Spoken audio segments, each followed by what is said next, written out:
je vous retrouve pour vous parler des 3 derniers mois de lecture. Vous avez dû voir, je n'ai pas posté, en fait il y avait plusieurs raisons, je vais vite vous en parler, mais pour mon récap du mois d'octobre que je n'ai pas fait, c'est parce que j'avais un problème de peau en fait. J'avais ma peau mais vraiment défigurée, j'ai utilisé Sérum The Ordinary, donc qui a niqué ma peau. C'est vraiment genre ma peau était tellement sèche, elle était brûlée, c'était horrible, donc ça me démangeait. Je savais plus rien faire. La crouche que je savais pas me filmer avec ça. Et puis pour novembre, j'avais des examens parce que j'ai repris les études pour être institut primaire. Et en fait, comme c'est des cours de horaires décalés avec certains jours courts, j'ai énormément étudié parce que j'ai une année en moins d'études. Donc ce sera que 3 ans, puisque maintenant c'est passé à 4. Et du coup ici c'est que 3 ans, je devais rattraper tous les cours qui vont en première année. Et voilà, c'est fait, j'ai tout réussi. J'ai réussi aussi l'examen national où il y a 1% de réussite l'an dernier, donc je suis trop contente. Voilà, j'ai le temps de vous faire une vidéo octobre, novembre et septembre d'ailleurs. Oui, c'est ça. Tout d'abord, donc j'avais fini le 13 septembre, ça me paraît super loin. Seasons, donc la série je l'ai terminée, donc j'ai lu le tome 4 qui est Été pour te retrouver. Donc moi je les ai lus en fonction des périodes de l'année pour vraiment être dans le mood du livre. C'est vraiment un tome que j'ai pas trop kiffé. J'avais tellement adoré En automne pour te pardonner, il y avait romance et enquête. Et ensuite j'ai lu Un hiver, dont je vous ai parlé, hein. Ceux-là je vous en ai parlé dans les vidéos en fonction des mois de l'année. J'avais adoré parce que ça parlait du patinage artistique. Et c'est une thématique qu'on ne voit pas souvent. Par contre après avec le printemps j'ai pas aimé parce que c'était typique des romances, des new romances en fait. Et pareil pour l'été, donc c'était pas mon dada. Je les ai quand même terminés parce que j'aime bien finir les sagas. Mais si je dois vous en recommander 2, c'est vraiment les 2 premiers, donc automne et hiver. J'ai vu qu'ils ont sorti une édition collector. Je trouve que c'est trop du marketing de vouloir faire acheter aux gens qui les ont déjà achetés. Et même aux gens qui les ont pas achetés, c'est souvent des livres plus chers. Donc je vois pas du tout l'intérêt, à moins que le livre soit magnifique, comme par exemple pour les Harry Potter, mais j'avais pas les Harry Potter, donc je les ai lus avec ça, d'ailleurs je les ai pas tous lus. Ensuite j'ai écouté, donc c'était en audio, Le mariage parfait de Geneva Rose.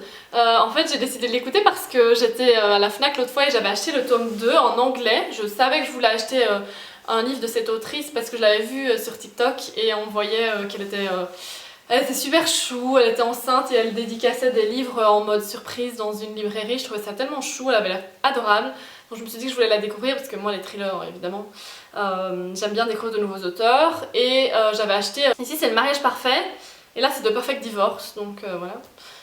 J'avais même pas capté que vu que c'est divorce, bon il y a le mariage. Et donc j'ai écouté en audio le mariage. Et j'ai pas encore lu le tome 2, je compte le faire parce que je l'ai prêté à ma mère, elle va le lire et elle l'a lu je crois, elle va me le passer. En fait ça ressemblait beaucoup trop au livre que j'avais lu peu de temps avant, Un couple irréprochable, dont je vous ai parlé dans ma dernière vidéo. Ça m'a pas paru hyper original, donc j'ai pas adoré ma lecture.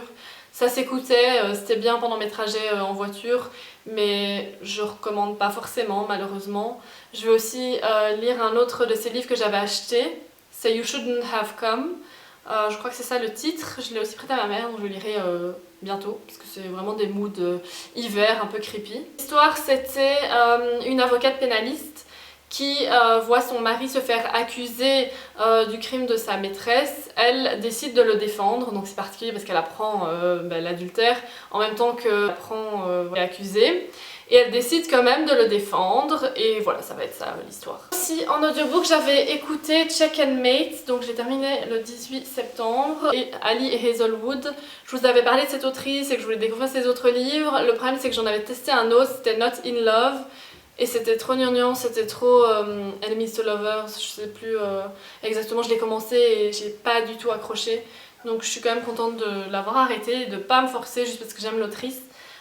Mais Check and Mate par contre j'aimais bien. C'était de nouveau une thématique qu'on voit pas souvent. Ça m'a fait penser à The Queen's Gambit, la série. Donc c'est une fille qui était pro aux échecs. Qu'est-ce que tu fais comme bêtise? Du coup vous vous rappelez de mes chatons, je les ai pas gardés parce que j'étais seulement famille d'accueil.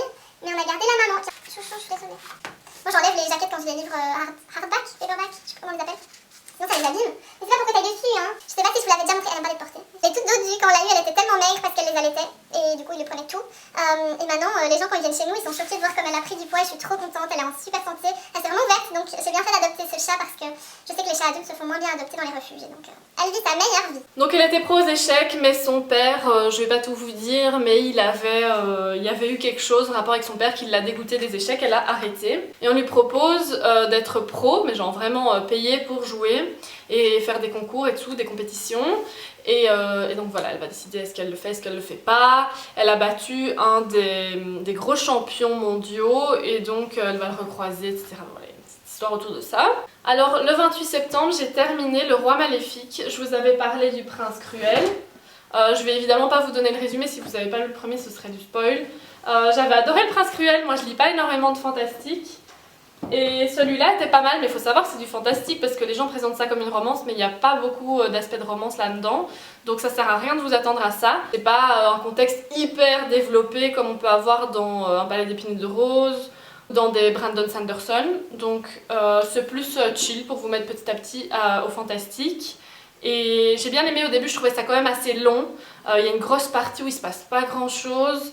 Mais j'étais contente de retrouver les personnages, donc je sais que je vais bientôt avancer pour lire le troisième, parce que j'aime pas laisser traîner trop longtemps mes sagas, sinon c'est un peu compliqué de me remettre dedans et de me rappeler qui est qui.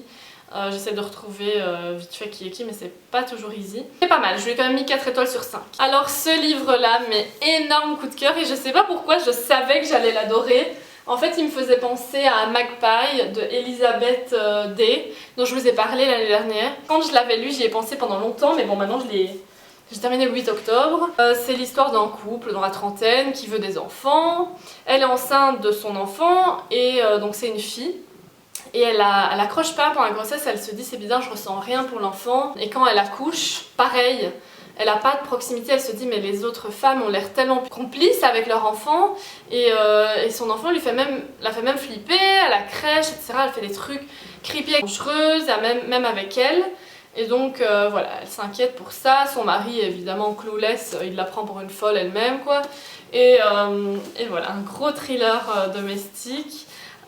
J'ai adoré, je vais pas vous en dire plus parce qu'il est tellement bien, je vous le recommande en fait les yeux fermés, vous n'avez pas besoin d'en savoir plus, faut juste aimer ce qui est thriller et si j'ai des enfants, avoir des enfants, ça vous intéresse parce que sinon ce sera pas votre délire si vous êtes encore dans les romances plus jeunes, mais quand on est dans la trentaine je projette plus facilement quoi du coup.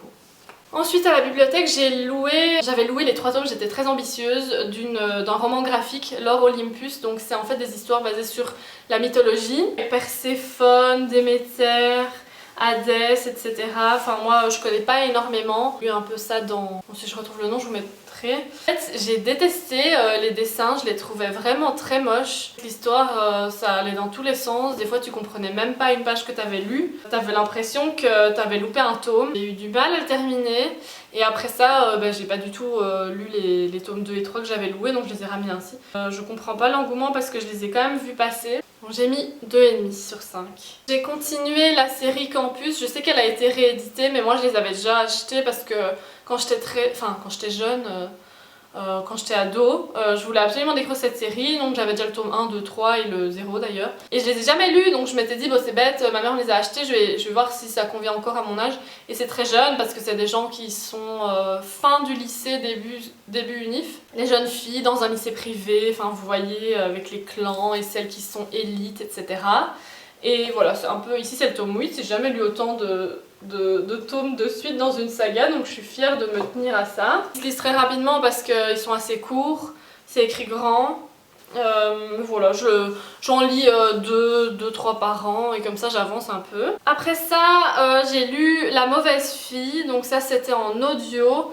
Un thriller domestique comme j'adore. C'est l'histoire de 2 jumelles qui ont 13 ans, elles sont chez elles et il y en a une. Bon c'est très glauque hein, mais elle se fait kidnapper par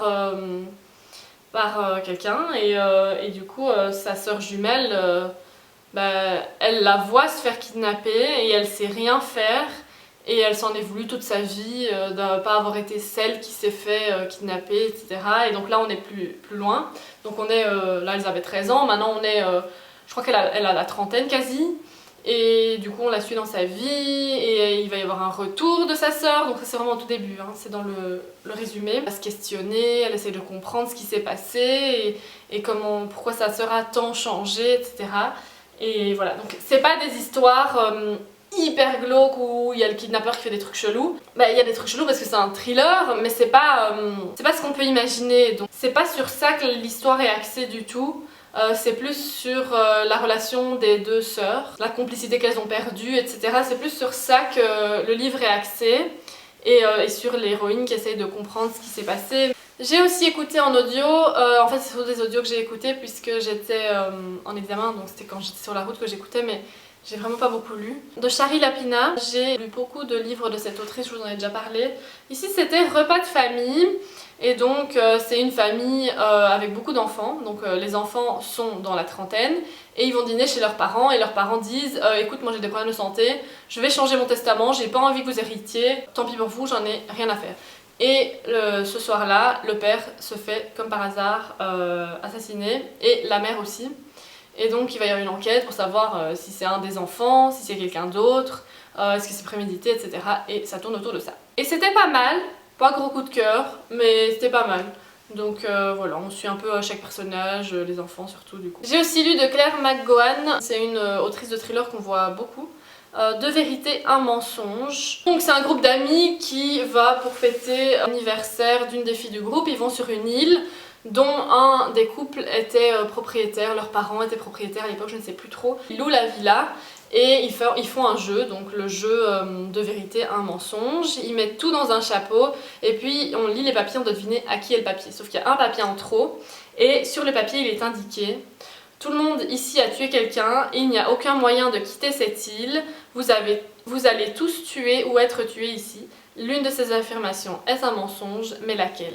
Et donc ça va tourner autour de ça, ils vont se demander lequel des amis, et donc on va un peu découvrir qui a fait quoi, qui n'a rien fait, etc. Et voir lequel est un mensonge. J'ai adoré le concept, mais c'était assez longuet quand même. Il se passait plein de choses, mais je cherchais vers quoi on allait, parce que c'est une longue lecture pour un petit concept comme celui-là, je ne sais pas trop expliquer pour ceux qui aiment les longues lectures. Ah oui, avant que j'oublie, j'ai lu ce livre-là et comme une débile, j'ai rien compris à l'ordre de ces livres. Donc, évidemment, j'ai commencé par le bon quand même, faut pas abuser. J'ai lu... Attends, c'est lequel? Ah oui, The Pumpkin Spice Café, je l'avais lu il y a quelques mois, je m'étais dit, bon, je vais commencer déjà le mood automne. Ah oui, en juillet, je l'avais lu, c'est ça, il est dans ma vidéo de juillet. Et donc, j'avais aimé, je me dis, je vais lire le tome 2. Alors je me dis, bah le tome 2 c'est bizarre, c'est un mood été, alors que le tome 3 c'est un mood automne, donc faut vite que je lise celui-là avant la fin de l'automne.